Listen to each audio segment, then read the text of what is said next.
Welcome to Blizzard Fire. We hope this video helps fire up your solution. You start by opening the camera app and switching to video. This immediately prepares the stabilization pipeline.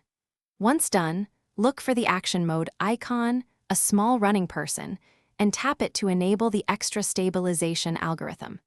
Make sure your iPhone is updated to the latest iOS so the algorithm runs correctly.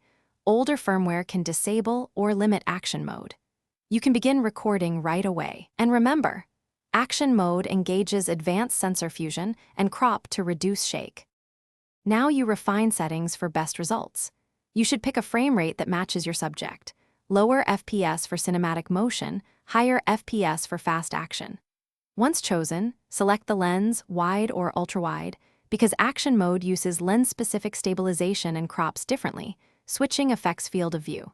Make sure exposure and focus are locked if you expect changing light.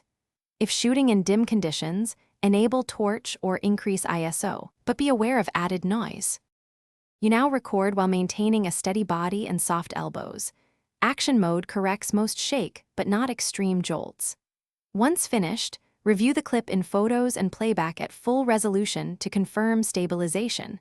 Export from the original file to retain the processed result. If you notice jitter or dropped frames, restart the camera app and toggle action mode off and on. If problems persist, reboot the iPhone or update iOS, because firmware fixes often resolve stability. Thanks for watching. If you found this helpful, don't forget to like and subscribe.